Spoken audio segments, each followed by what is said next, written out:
I'd like to thank all of you for being here at this special session. My name's Marlene Edmonds. I've been a media consultant for 7 years and a media journalist for 25 years. Before that, I covered the environment, sciences, and politics. I believe, like many people today, that we are all connected. And more than anything else, the efforts of the speakers here today will bear that out. We are human beings living along with other creatures on a planet that is suffering. The media world has shifted enormously in the last 2 decades. It provides more opportunity than ever before to reach billions in a matter of seconds, to entertain, to share stories, to make pots of money. You are here in Cannes to do all of that. But I'd like you to add one other thing to that to-do list in Cannes this week. Media has the ability to affect change, to make this planet safer and healthier to live in, and we can start doing it here in Cannes today. We are very lucky to have here with us some amazingly dedicated people who are brilliant examples of what can be done when human beings, when foundations, and when media companies and corporations decide to work together to create change. Sharmeen is a woman whose life is under constant threat, and yet she's managed to create a series of uplifting tributes to the human condition. She's also the first Pakistani director to bring home an Oscar. She's been awarded an Emmy, and she's also created Pakistan's first animation. And then there is Human, the latest galactic project of photographer, filmmaker, and environmentalist Y.Arthus-Bertrand. Human is a massive outreach to the planet. One film, 11 different formats, ways of reaching people across the globe. The work that has been done by Yann, by Good Planet Foundation, the Bettencourt Schuler Foundation, France Télévisions, France 2, and Google is positive proof that media companies can work together across multiple platforms in a spirit of collaboration to reach millions, billions if you will, and to affect change. For the next 30 minutes, we'll talk to Sharmeen about what she's been up to and bring on Yann, Fabrice, and Raphael to talk up how this amazing collaboration, Human, got off the ground. I'd like to remind you once again that at the end of this session, we have an exclusive MIPCOM screening of the TV version of Human, so please join us for that as well. So now let's get to it. Please give me a warm welcome for Sharmeen, S.Obaid, Shenoy.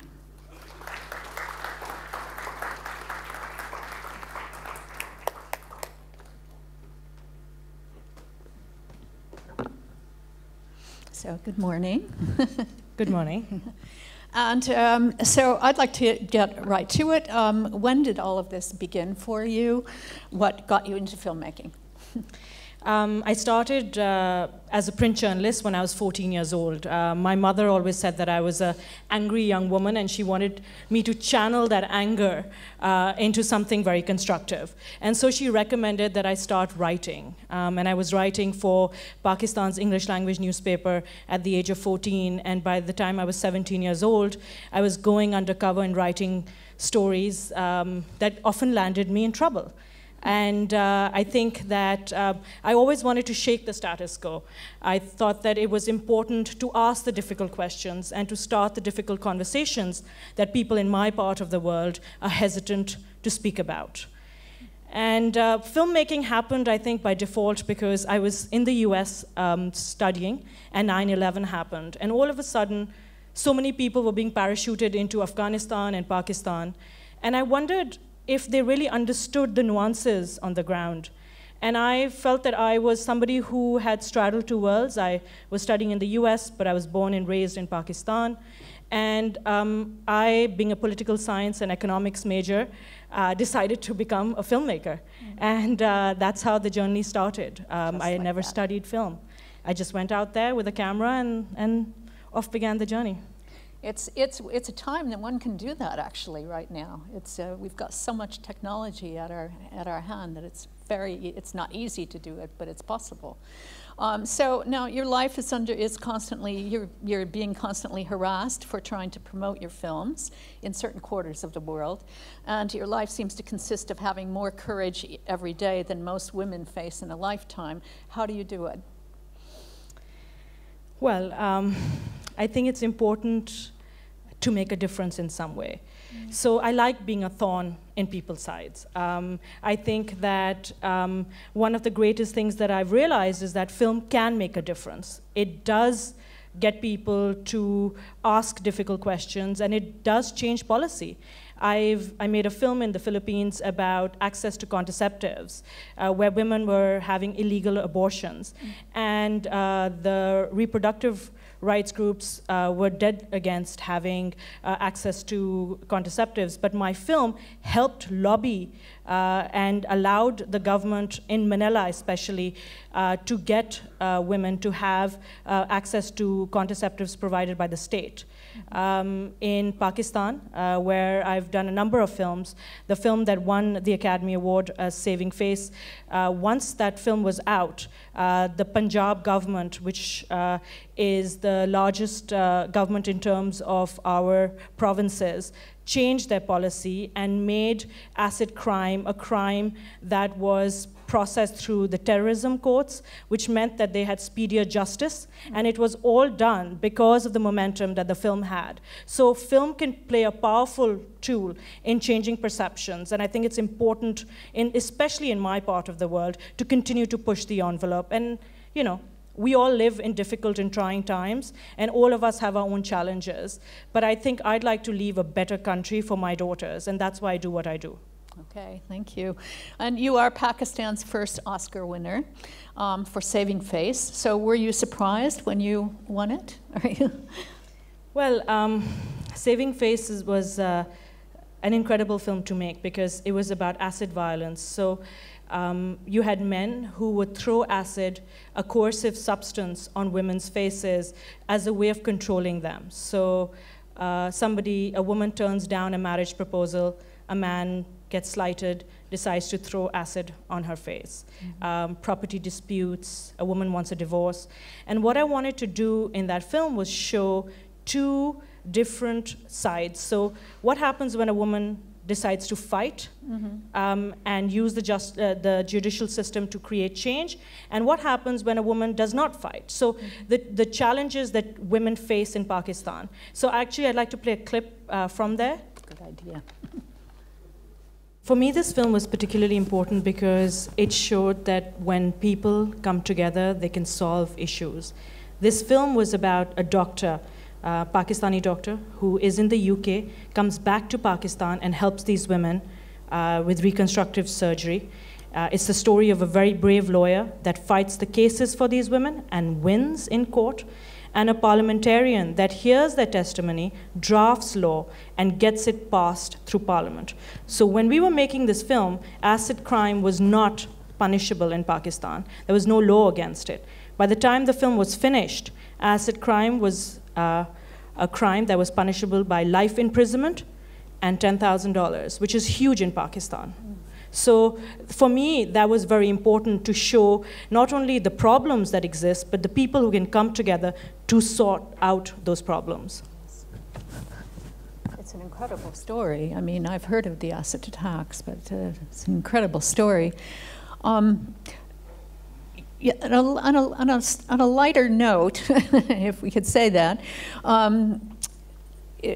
there's a film called Transgenders, and it was surprising to me that in the social structure of Pakistan there would be a thriving transgender community. Actually, Pakistan has a thriving transgender community. You see them out on the streets, you see them at weddings, men dressed up as women, and really allowed to express that side of them. And so I'm going to play a clip from there. This is a character. Her name is Sana, and she was one of my favorite. So this was a story that I did. And in fact, when this film was coming out, Pakistan was having its general elections, and 2 transgenders stood for local elections.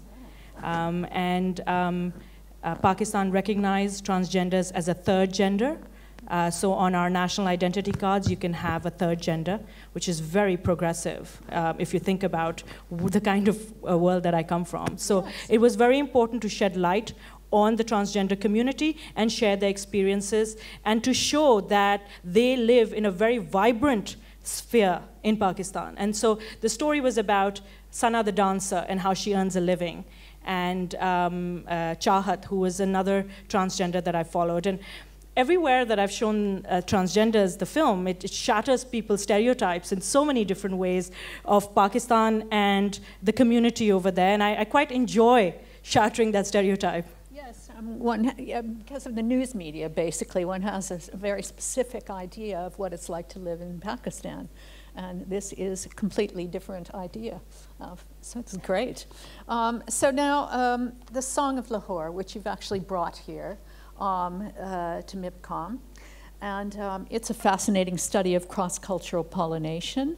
And can you tell us a bit about it? What's that all about? Song of Lahore is it's such an incredible story. I stumbled upon a group of jazz musicians in Pakistan, 50, 60-year-old men who had given up playing music because the patronage for music was slowly dying out, and these men played traditional Pakistani instruments. And while pop music is flourishing in Pakistan, everywhere around the world you find classical musicians find it hard to struggle, especially in the South where I come from.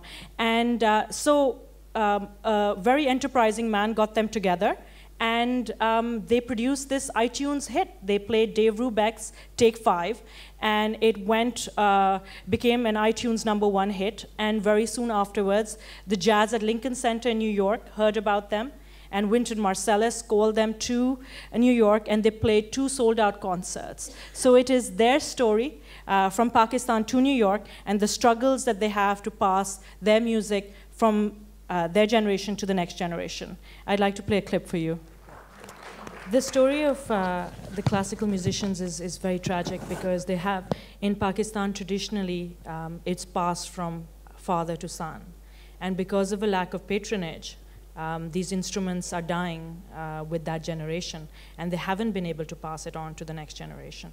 And so this is, to me, a very special story about how these musicians, now that they have an iTunes hit and they had some momentum, they started actually using the traditional instruments to play jazz, because they realized that there was no ear left for our own traditional music, so they started experimenting with it. And now they're going to be going on a world tour.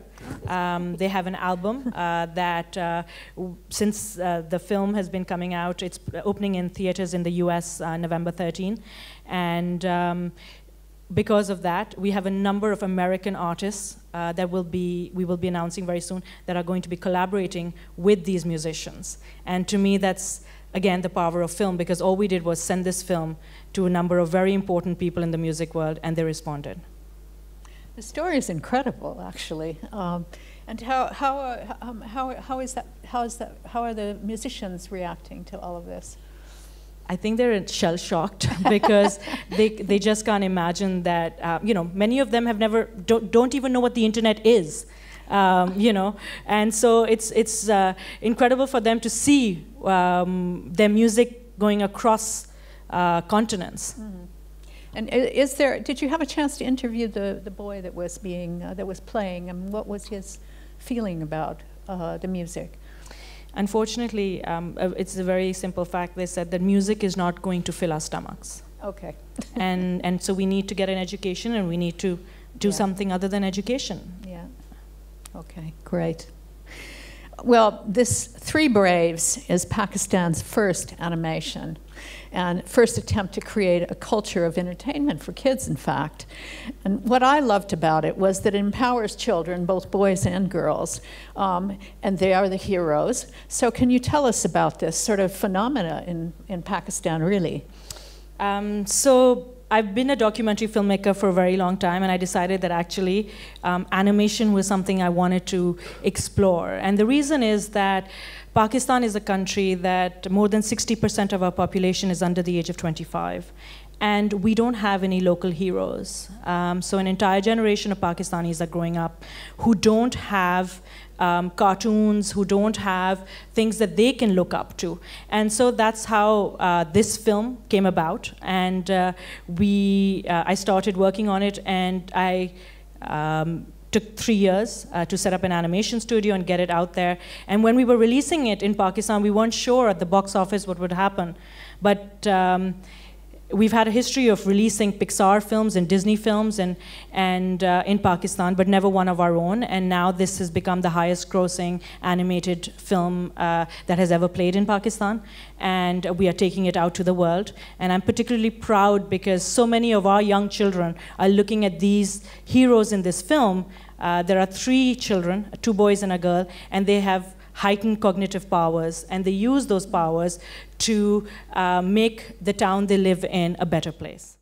You know, when I was making the film, so many people in Pakistan said, no one's ever going to release this film, no one's ever going to see this film. And I was very fortunate to find partners that invested in the film, released the film, and really put their full weight behind the film. And without that, I don't think that we'd be able to be successful. So what I find at this time is that there are people who are receptive to having this kind of messaging, because the film has very powerful messaging about what girls are able to achieve, fighting corruption and nepotism, and it's all kind of hidden in the subtext of animation. And that's one of the things that I think is brilliant about animation, is you can get away with putting things into an animation that you cannot get away with putting into an adult program in certain countries. Yes, yeah. Very hard to censor animation, so I got away with saying a lot. That's brilliant. Okay, now as I understand it, 60% of the population is under 25, so that's quite an important thing. You're aiming to create basically a culture of heroes for Pakistan, is that correct? You know, with the world and with the 24-hour news cycle, we all have a fatigue about the kind of problems that exist, not only, you know, everywhere in the world. What I really wanted to do through my filmmaking was find the people who fight, who stand up, who risk their lives, who against all odds and adversity are able to shine through in their local communities. And for the last 2 or 3 years, that is the kind of work that I've been doing around the world, finding those marginalized voices that are risking their lives to make a better place for their people. And a series of films that I have done have been about those people, because we all know we have issues and we have problems, but we seldom shine a light on those who are working to create a difference. Mm-hmm. So speaking of that, I was particularly impressed by the violence-free village. And so I'm going to let you talk about that, because it's quite a story, actually. So domestic violence around the world, especially in Pakistan, is a huge issue. And we were working on a program 2 years ago about various issues that confront our country, including domestic violence, sexual abuse. And I came across this in this village where a woman had single-handedly changed the psyche of the entire village. So a woman had converted this as Pakistan's first domestic violence-free village. And I'll play a clip so you understand what she was able to do, and then I'll talk a little bit about that. I think change has to come from a grassroots community level, and there are so many people who are working at that. We realize that we have a mound of issues, but we also realize that people are working at those issues. And I think that is something that needs to come out in the world. I think it's, I mean, it's very interesting to me, because it's, I think that that communication between men and women is a really difficult thing to get through, and it's an indication of some of the problems that we have in the world at large, basically. So this was obviously handled in a very different way. It's not a confrontational way, a kind of a teaching way. Is okay, this is what I think, this is what I'm saying. What are you thinking? What are you saying? And it's, you know, people listening to each other rather than coming forward with their opinions on what happened. Now, I think that's an issue for men and women, but also it's a general issue with human beings. Can we understand each other? Can we listen to each other? And so I think it's brilliant. And so now we have 3 more clips, and I'm going to let you talk about them. One is Abid Farouk. The other is Nasim, and these are I Love Karachi, and then Fatima's Dream. So in the same vignette of talking about all of the people that are creating and doing things on the front line, Pakistan is a country that's been affected by terrorism with more than 50,000 people who have been killed in terrorist attacks and continue to die every single day. And there are so many people working on the front lines to rescue and to stop terrorism. And so I'm going to start with Abid Farooq and share his story with you. It's important to tell these stories because even from where I come from, because we don't know these people. And when we shine a light on them and their struggles and their stories, we inspire others to walk in their footsteps. And that is why I created this series. The next one is Naseem Akhtar, I believe. No, Fatma, who is this incredible woman who fights against servitude and slavery and men and women and children that work in brick kiln factories. So I always say that Pakistan's biggest assets are its kick-ass women and the work that they do. She's just one of them. And she's been shot. Her brother has been paralyzed because of the work that they do, but yet they continue to fight on. And it's because of her and the fight that she does that so many families have been freed from this kind of slavery. This is indentured servitude, basically. Absolutely. So what happens is that a family cannot afford to pay for medicine for their kids or for their daughter or son's wedding, and they take a loan from the owner of the brick kiln, and that loan basically, the inflation and the interest upon it accumulates, and it gets passed from one generation to another. So by the time their child grows up, he has or she has an enormous loan to pay back. And because these people are illiterate, you often find that the numbers have been fudged. And so what she's doing is educating people about their rights and how to get freed. Okay, well, we've got 16 seconds left, so can you get the other clip in? Yes, let's play the clip and I'll talk just a little bit about that. And this work is about polio, basically, giving medicine to children. Yes, Yeah. so polio is under attack in Pakistan. Polio work is under attack because there is widespread belief that polio vaccines were used to track Osama bin Laden in Abbottabad. And when he was arrested, well, killed. But so the perception is that somehow DNA is collected or something is done, and so a lot of families hesitate to vaccinate their children. It's just a lot of misconceptions. Okay, CIA behind everything. Yes, it's always okay. The CIA. Okay, all right. Well, we're going to move on now to the Human Project, and I'd like to thank you again for your amazing courage. Thank you.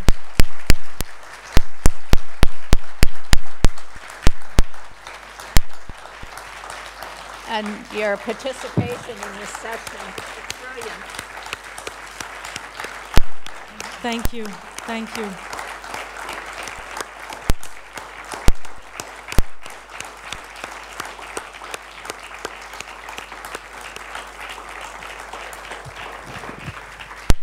And Sharmeen will remain with us, and she'll weigh in on some of the social issues we'll get into at the end of this session, more global issues, really. But for now, France's remarkable Y.Arthus-Bertrand needs very little introduction. His Human Galaxy project is an incredible tribute to his 40-year work as a photographer, filmmaker, and environmental activist. His first film, Home, released in 2009, is considered the most successful environmental film of the decade and has been seen by more than 600 million people around the planet. Human is a multi-platform project, one film really with 11 different variations.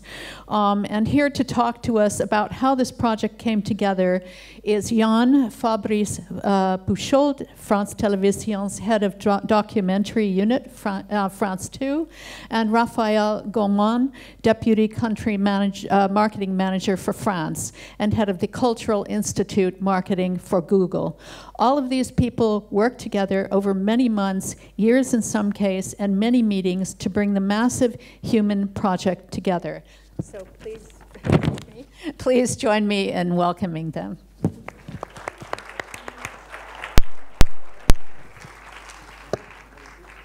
Please come.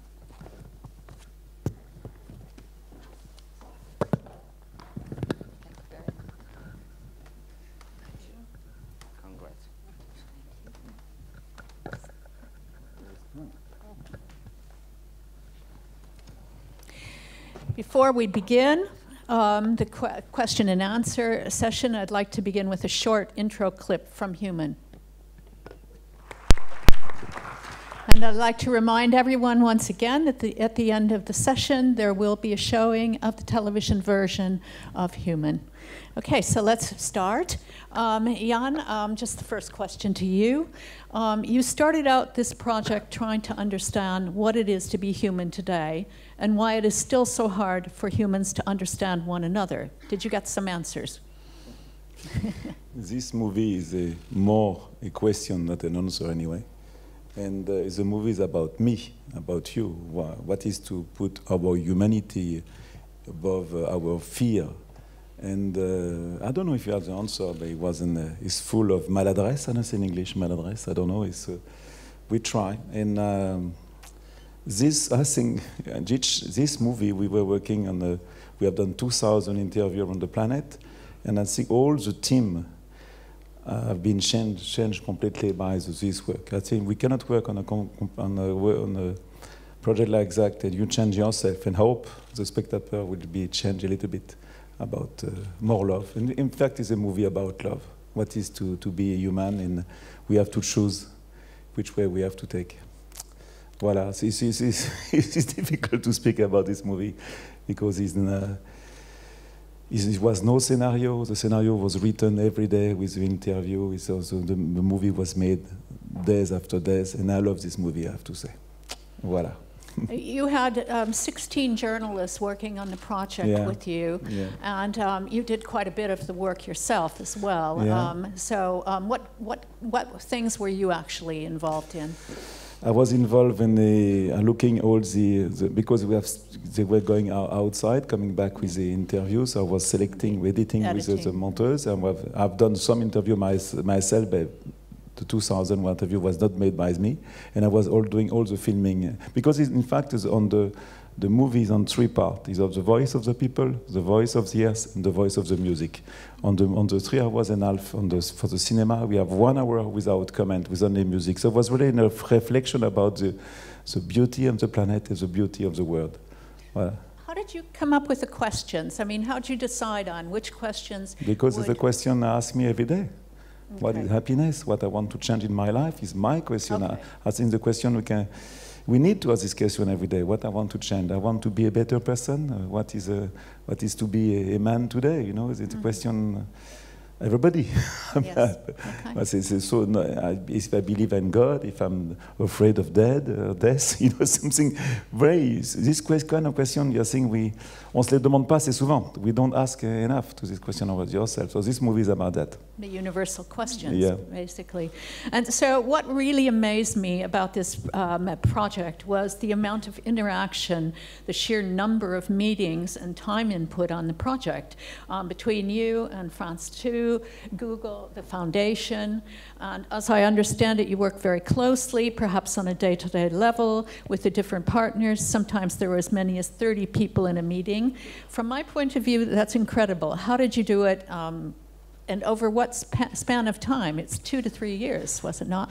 When you're an activist, like everybody, when you do a movie, you want to see your movie seen, and I have the luck to find the Betancourt family when I thanks very much as a pet the movie. So this movie was not a commercial object. So it's very easy after to convince the people like Google. I went to San Francisco, we show a small clip and they love it. And after we speak with the France television, my friend FABRICE, we worked together for a long time. And we share the same conviction together. It was not very difficult to convince him. But we try to. So we make a movie of 3 hours and a half for the cinema. We make a movie 2 hours only for the TV with a French voiceover. And we make for the internet different movie with 3 movies or 1 hour and a half. And we put a lot of interview inside. So I don't know how many hours you have on Google. I don't know, something like 30 or something like that. So it was a global project. And I love, in Google, I've done a Human Day on 12th of September. And it's so nice to receive some email from Rwanda, from Afghanistan, you know, so people looking all over the world. So I think internet today is an amazing platform to share a message, and we have to use it. And also we have so lucky to be onto the Venice Festival, to the Mostra, also to the UN, because we have done the premiere to the UN in New York. So we in a big room, we put a screen in it. And also I was in a Fête de l'Humanité with the Communist Party festival in France. So it was nice to have all these things on the 12th of September. So lucky to do this. How was it at the UN? What kind of reception did you get? No, I think I was so moved to see these people who usually we have no land and no voice. They don't speak they were very angry. Talking about the poverty to the UN was something important for me. I think it was their place. In fact, the UN is their place, what they have to be. And it was very symbolic. And in fact, I'm very happy because the UN are using a lot of the clip now all over the world to speak about homophobia, war, and everything. Great, okay. Now, Fabrice, we had a great conversation the other day, and you were incredibly busy, so thank you for taking all the time that you did. Welcome. That was the Human pleasure. Day on France 2.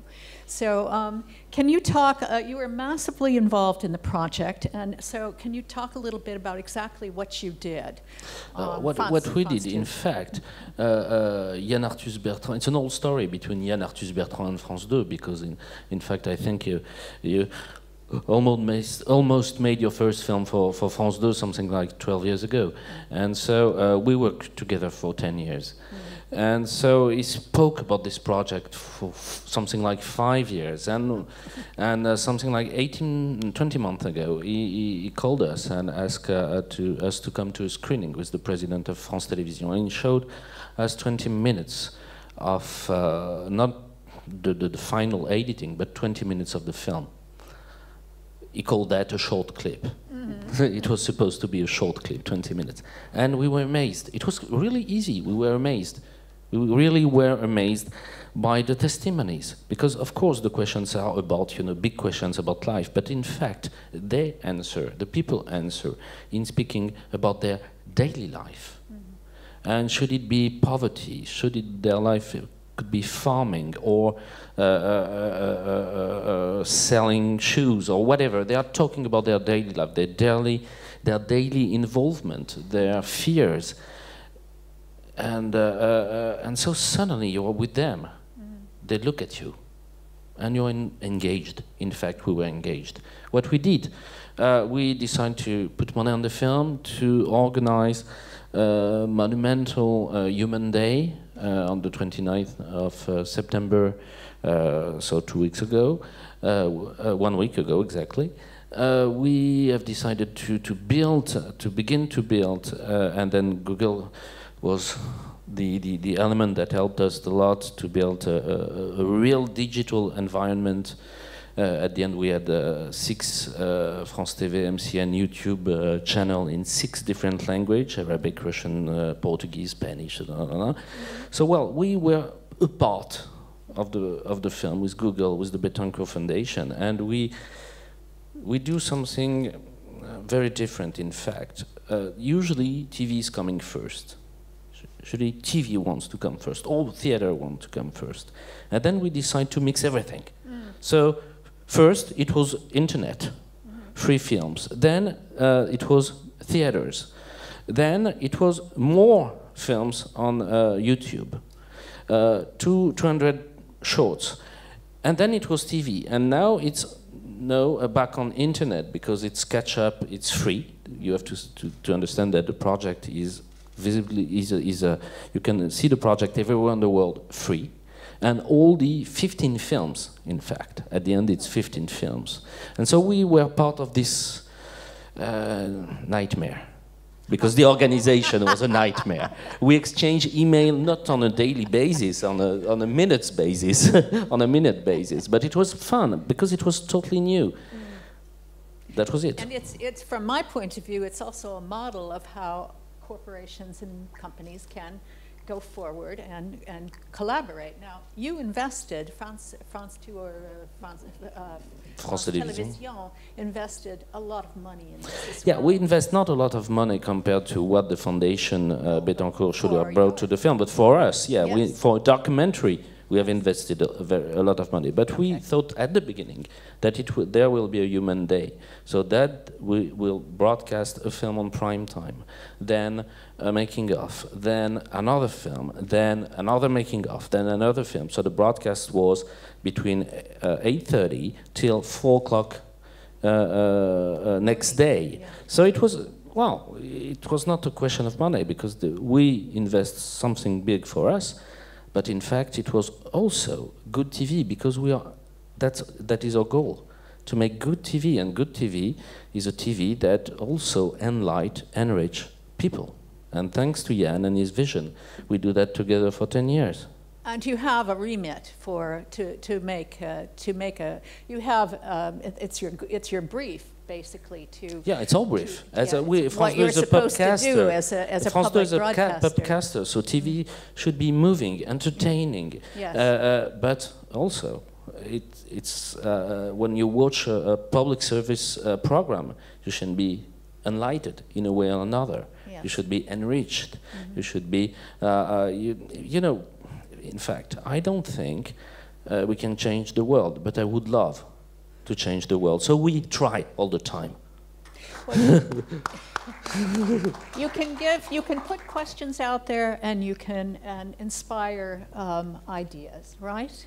Yeah, I love the people. If they're so human, I think they will not see the immigrants the same way they did before, and that's a key for Europe now. Yes. For Europe now, it's the key. Refugees. Yeah. And racism is really a key, for instance. And then maybe they will see the refugees and in a different way. That's what we need to do. Now, Raphael, we had a great conversation as well. I was really inspired by your enthusiasm when we talked over the telephone. So now Google has won a lot of awards for its corporate responsibility projects. So can you tell us a little bit about the philosophy of Google and how you got involved in this project, because you personally are quite committed as well? Sure. So Google as a company, and actually Googlers, so people working at Google, are really sort of committed into everything sort of related to social responsibility and so on and so forth. And we obviously do a lot in that area, whether it's fighting against discrimination, sort of helping with education, and so forth. So that's kind of something that is really important and dear to us as a company, with strong commitment, strong values.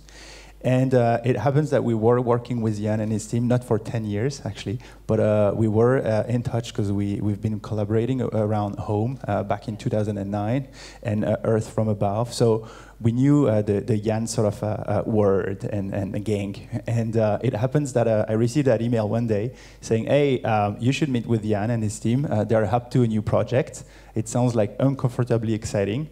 And we got in a meeting with them, obviously, and then we hear about that project. And to be honest, that resonates a lot with us. And not only just, we could help them just throw that project. It was really sort of deeply understanding what they were trying to achieve. Not just throwing a movie, it was just more than that, right? So we actually spent hours and hours discussing, engaging, understanding, and so on and so forth. So it was an organic project, basically. Completely. Yeah. And that's really the sort of project that comes on top of everything, right? You already have a lot in your plate, and they're like, oh, you have this thing on top. And when you think about what he was trying to achieve, we were like big fan of that project. So we thought of show it internally with a bunch of other folks, Googlers and so on. And believe it or not, but just with that trailer and explaining what they were trying to achieve, we gathered a sort of team of 50 Googlers across the globe who were committed to say, how can I help? And we worked tirelessly with the team to see, okay, what is it that social can bring in that sphere, right? What is it now? We are living in a modern world. Obviously, new technology are amazing, not just for broadcasting contents. We can actually go beyond that. We can sort of spark conversation at scale using social networks and so on and so forth. And we can sort of, at some point, empower people to actually take actions, like real and concrete actions.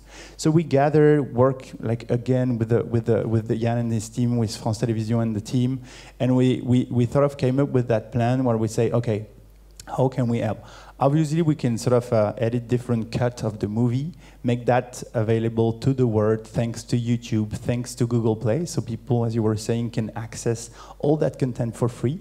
But it's just not the movie, it's more than that. There are lots of content that comes on top of the movie, such as interviews, portraits, exhibitions. So we actually use another sort of Google tool, which is the Culture Institute.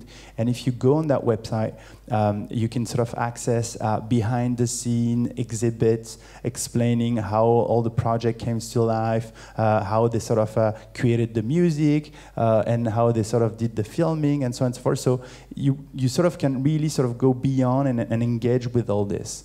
And another area where we thought we could add value is to sort of explain how digital works and sort of guide how we're going to sort of make this project available through social platform, obviously. And here, we could obviously just use that as a sort of broadcast channel, but we thought, okay, this project is actually a questions. It's now this hashtag, what makes us human? And how about this? How about sort of sparkling a conversation at scale? How about asking people, what is it that makes us human? What do you think? And as you can see, I mean, the film covers a broad range of topics. Some are quite sensitive, actually. So we thought about sort of creating some sort of small assets that are very snackable, really tailored for social. We call that emotional sparks. So you see that 1 minute shot, that 1 minute sort of sentence from that person, you have no clue who it is, and that person just moves you.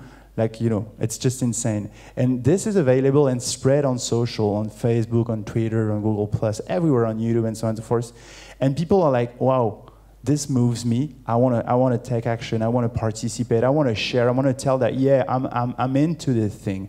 And that went extremely viral. And that's why actually the movie is so successful. Like, we see a real conversation happening online. There are millions of people who are not only watching the movie, but also talking about it. And this is only the beginning. Like, we just look at the number. It's literally millions of people who use the hashtag, share, talk about it. And you know, that's what's good with new technologies those days. It can really sort of help give access to knowledge and create some sort of conversation at a global scale.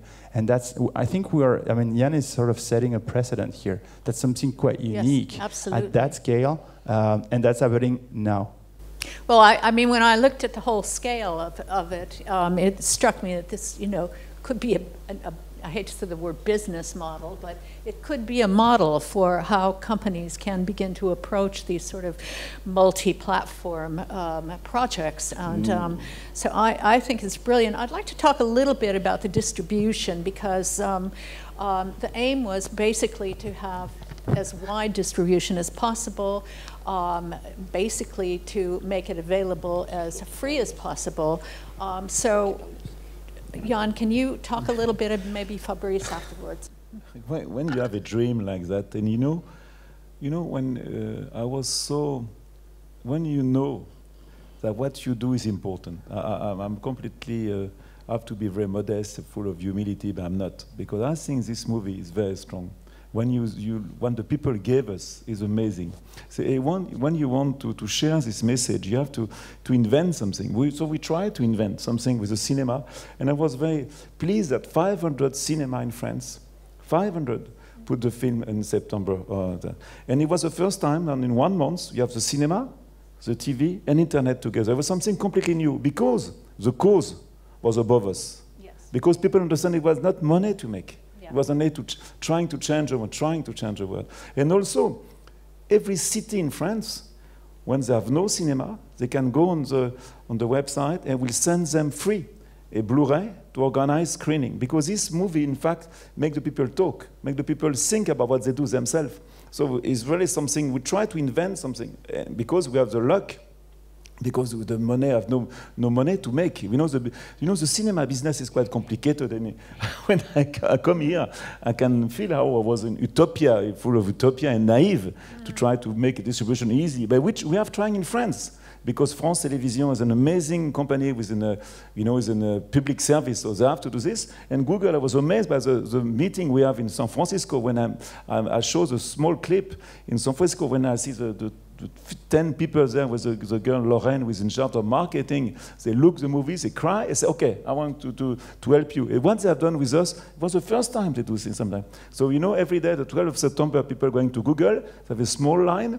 I don't know what it was written, I don't know what exactly. Human is your film? Yeah, Human, the project is live.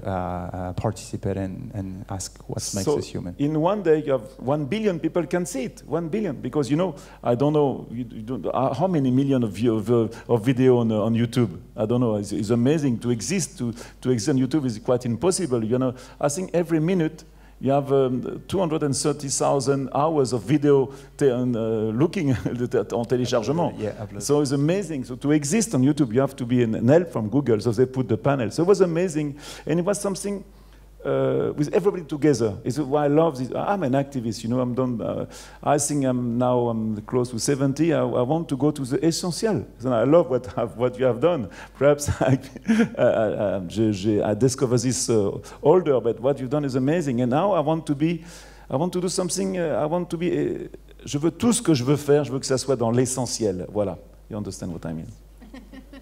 I don't want to be light.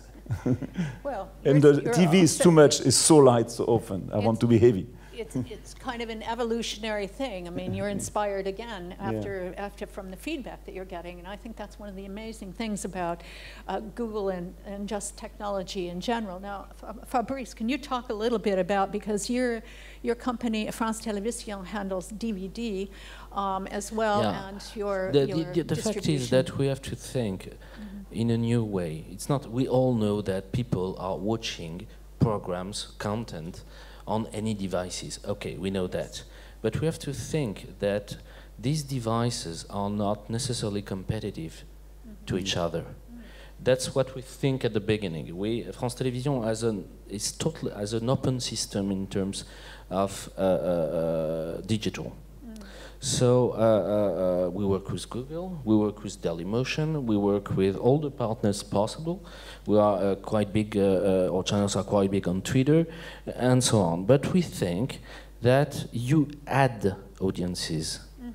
You don't try to keep something for you, and then you let the other come.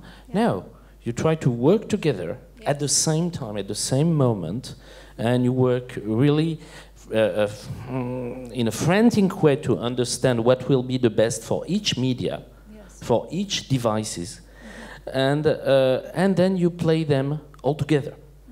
Well, that's an experiment, and I think we should have a real survey about the results of that in something like 2 or 3 months to really analyze that, but because I think that's a first. We play all the devices from theaters to books to DVD and so on in the same time in France. Then for the world rights, I don't know exactly because it's also in the end of the Good Planet Foundation. And, but normally, yes, of course, it was not a problem for the DVD. You know, but broadcasters from outside of France, they can contact you in order to get some of the get these. Your microphone. It's not working. Yeah. Sorry. Yeah, broadcasters from outside of France can easily get these. They can talk to you about getting. No, I'm not. You know, in France, we are not, as a public service, we don't have the right to own the rights. Yeah. So the rights belongs to the everything belongs Good to you. Planet. Okay. Everything belongs to the Good Planet Foundation. So if someone wants to buy the film, they have to. It depends. It depends if they want to. There are so many versions of the film. They can ask to Y.Arthus-Bertrand Foundation, or you go to see France Télévisions distribution for the television rights, or you go to see someone else in the foundation, Charles Evrard, for the cinema rights, and so on and so on and so on. So, you know, in fact, so many human versions for so many devices that the rights are quite complicated after that. In each country, we try to invent something new. Okay. You know, we try to make events, and we have a lot of help. And everybody looking at the film is funny how people are looking at the film and after they are ready to help us. So we have a lot of help around the world. I'm sure you will be good for Pakistan to show them. Well, I think that I'd like to talk to Raphael a little bit about this because it's always struck me for the last 10, 15 years why broadcasters have such a hard time, especially public broadcasters, have such a hard time understanding that young people today who were from the millennial generation basically don't even really think about, they don't think, oh, I'm going to watch TV now, I'm going to watch this now, I'm going to do my iPod screen. They go to it almost organically, or almost automatically, whatever they want to use. At least that's my observations from my nieces and nephews. So, I mean, Google has statistics and information about this sort of thing. Can you talk about it a bit? I think I don't have like the exact answer. What we can see is that we think about moments and how people sort of are into, I want to do moments, I want to learn moments, I want to be entertained moments, I want to, you know, that's us today. And it's true that there are different ways to access those different moments. And devices are definitely one of the solutions, but it can be an event, it can be a book, it can be, I don't know, whatever. And for that project particularly, I guess that what we're trying to achieve is sort of it's not broadcasting and sort of tell you, you have to go there and then do this and do that. It's about growing a sort of footprint at scale, offering multiple access points. Okay. And we are sort of making that content available in different sort of form where people are. And if we're good, I mean, if we understand that we are bringing the content in the right way, at the right time, within the right context, and so on and so forth. So we really sort of thinking hard about whether you're on Facebook, for instance, or you're on YouTube. What is it that people want to do? What is it that they want to access, right? And you really think really hard about how you're going to bring that concept to life. And then it's very likely that they will engage with you. And then, I don't know, start with an image, for instance, and then go to a portrait, a short video, and then watch the trailer. And I don't know, at some point they might watch it online, like the full movie and so on and so forth, right? So that's how we sort of approach it. And I guess the big learnings for this project is offering access at scale in multiple forms. And then we'll see at the end of the day how people sort of engage with it. You see what I mean? It's up to them. And it's up to us to be relevant. Mm. I want to move this completely to a global level. I mean, what does this project sort of project in terms of what can be done by media corporations to help provoke? I don't like the word provoke because I think provoking is not a good idea. It has an aggression to it. But let's go for, you know, to engage people, to inspire them. And I'd like to start with Sharmeen, if you'd like to get some input into this. So firstly, I'm in awe of the project and what you've done, and I've been following it for a while and seeing, and it's incredible to see that we often look at the world as us and them, and the world is just us. There is no them. And I think that if you, you know, I think that as you were talking about, especially what Europe is going through now with so many refugees coming in, and I think that there is so much that all of us can do in terms of empathizing and putting ourselves in other people's shoes. Quite literally, a couple of days ago, I saw an image from the Second World War that showed Europeans going to North Africa. And it was a very powerful image. It was a black and white image, and it showed people going because of the war here. And if you were just to make that in color and put that in 2015, you would think that this would be refugees coming to Europe. And so the us versus them has definitely got to end because, as you said, history repeats itself and we do forget the world and we do forget history. And I think we need to be constantly reminded of what our ancestors went through and what perhaps our children will go through, and we have to empathize. And I think that what you've been able to do is a terrific model of a filmmaker's vision, companies coming together and supporting that and putting that forward. And yes, we can make this world a better place, and really I have to say, filmmakers do try to. And so I think with the important collaborations that we have, we can get people to understand and have these difficult conversations, and perhaps open a little bit of the window and the perceptions that we have to taint them in some way. So we do begin to realize that it's all about us. Mm-hmm. Okay, thank you. And I think many young people today think it's too late. They say to themselves, what's the point? We're killing each other off. We're killing off the planet. It's too late. What can you say to these people, Yann? Are you sure I can? Yes. I'm the good man for that. I think it's too late to be pessimistic. Really too late. Pessimistic. Too late to be cynical. Too late to be, yes. I think pessimistic bring passivity, and I need to be in action. That's all. And I know it's going to be a difficult world. Climate crisis, economic crisis, war, climate change crisis is going to be the difficult time. But we are on this difficult time. You know, when amazing to think when I was when I'm born, we were 2 billion. Now we are 7 billion and 400 million. It's enormous. And with all the things that are coming now, we have to think about our humanity. Mm-hmm. And something deeply inside us. And it's not, we have not to shame to think about that. It's not a shame to cry for empathy for the other one. I think it's not a shame to be a better person. The movie is about that. It's very simple things, in fact. En devenant vieux, je viens à l'essentiel. Voilà. Okay. You understand? Become elder, like I'm trying to be, to go to the essential things. And Fabrice, what? Well, I don't think, you asked the question, what can the company do? First, the company has to welcome the vision of the filmmakers. That's the key. The key is not the company wants to do that and that. We are wrong, first, because we are companies, private or public. We're too big. And we need to be there to welcome vision of filmmakers.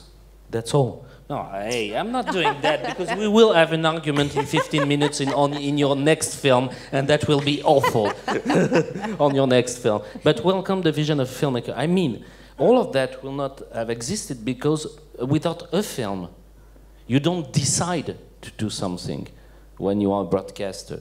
You suddenly receive a project. Mm-hmm. And it's your choice to make that project big or not.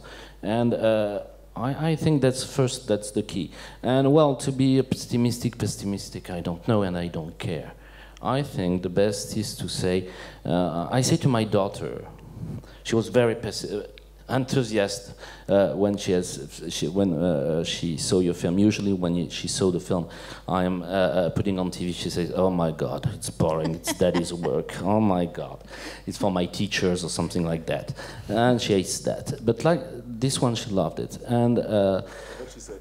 And I said to her, she said, well, I have to do something. I have to make a group in my classroom to do something. Of course, they did not do it, but they will do finally. And well, the kids, teenagers. And well, but at the end, what I say to them, it's, I don't know what will be your world. It will be difficult times. But maybe it's a chance. Because for the first time for centuries, I mean for the developed country, it's not the same for the other part of the world. Absolutely not. And that's also maybe why you do better films than we do. And but you can be an actor of your life. Do something. Mm-hmm. And then the only thing is to be free. Mm-hmm. And to be an actor of its own life is to be free. It's the basic. Maybe you will not have all the goodies we have. Mm-hmm. Maybe you will not have the car I have, but who cares? Maybe you will be free because you will choose your way, your path. Because you have to. You will have to do something. Mm-hmm. Or that'll be terrible. Raphael, I mean, some people also are becoming quite cynical about the sort of like thing on Facebook, and it does seem that more people feel that they've sort of fulfilled a social responsibility if they just press the word like. Now, can you talk about what people can actually, I mean, you're doing quite a bit now, but what do you see for the future? What do people need to do? What do corporations need to do? What do media companies need to do? I guess I'm going to share a little bit of observation, I would say. It sounds like if you look at the younger folks today, they expect from big companies and so on to have strong values and principle, and not talk about it, but actually take action and do stuff. Really sort of work and live with the community when they are and when they operate. So it's really something that we see across the board, and Google is really committed to make it. We can obviously do more, but I guess, to your point, this is something that is going to be critical. You engage with people, media, filmmaker, project, and so on, because you truly believe in what they are trying to do, and you believe it's good for the world and for the community. Second, new technologies. It's everywhere, and actually you were talking about 7 billion people on Earth. So a third have access to new technology, and a billion is coming in the next year or so with that simple device, like just a mobile phone. And if you think about it, that's why I'm super optimistic. The opportunity in terms of access to knowledge, education, sparkling conversation, engaging into, it can be your local NGO, it can be whether you want to be engaged in politics, when you want to, speak, talk out loud, and so on. It's here, and I'm not saying it's going to solve everything, but that might be part of the answer. And I'm really excited about it, because what we're doing is, at some point it might empower people to actually take risks and do more. So about a +1, a like, or a reshare on social, it's a first step. It's a baby step, but it's a first step. At least people are aware that something is happening. And I truly believe that, it's just the beginning of something bigger.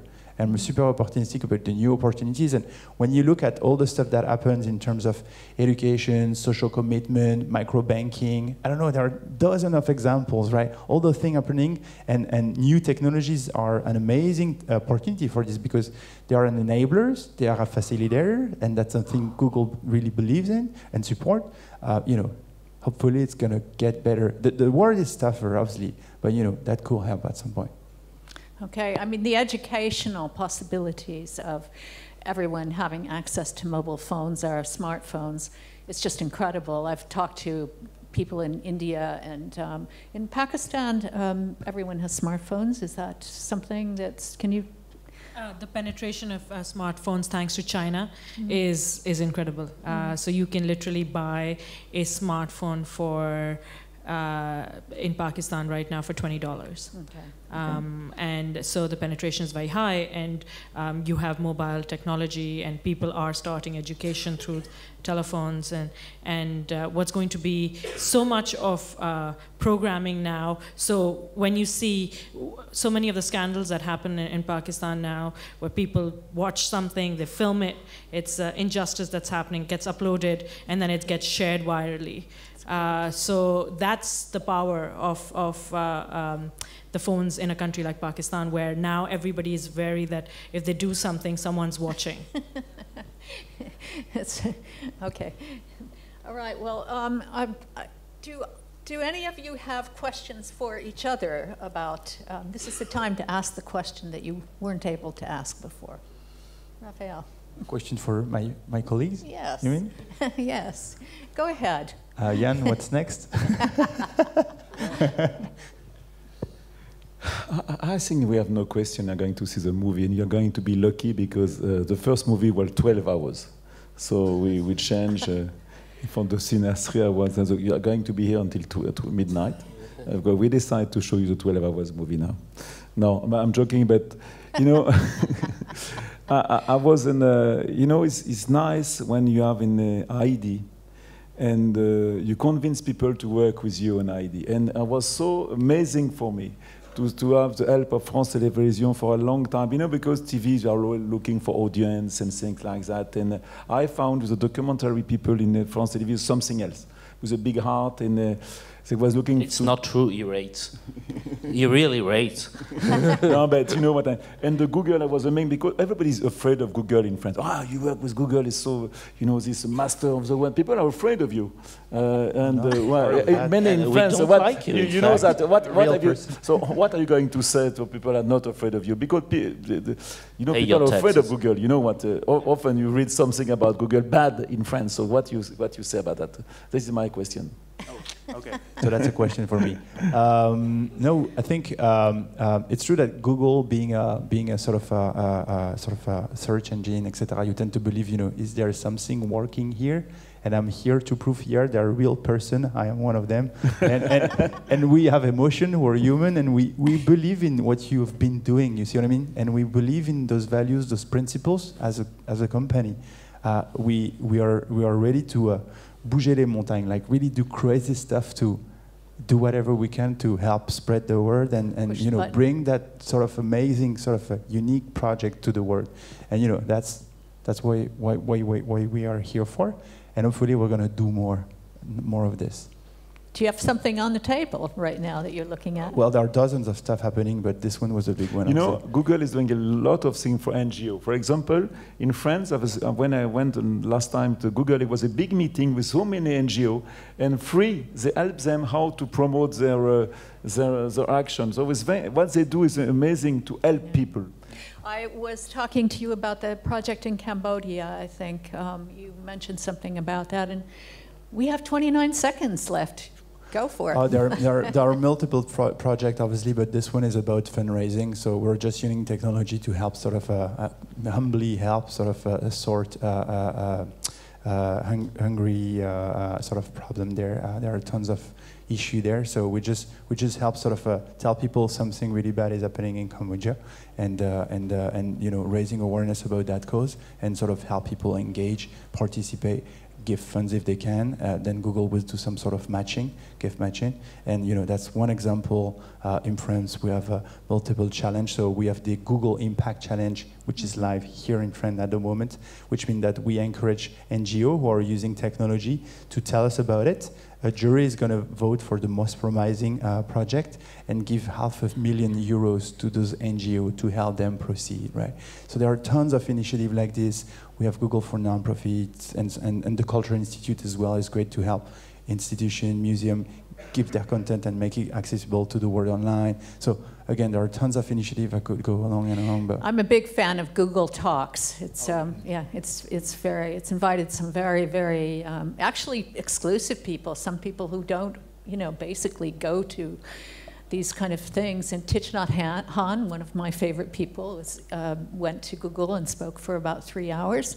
Quite an amazing speech. So, well, I would like to personally thank Yann and Sharmeen, Fabrice, and Raphael. It's been an inspiring session for me, and I really thank you for all of your work and your helping me and to get this sorted. And yes, let's have another hand for these guys. And I will be after the screening. After the screening, I will be here if you want to talk with us how we have done the movie, things like that, with Fabrice. Okay. No, with Fabrice. No, with Raphael also. Raphael will be there after. Yes, thank you. Okay. And once again, the human TV project will be shown right now, actually, pretty soon. Okay. So stay here to see the movie or the film. Thank you. Yeah. Thanks. Thank you.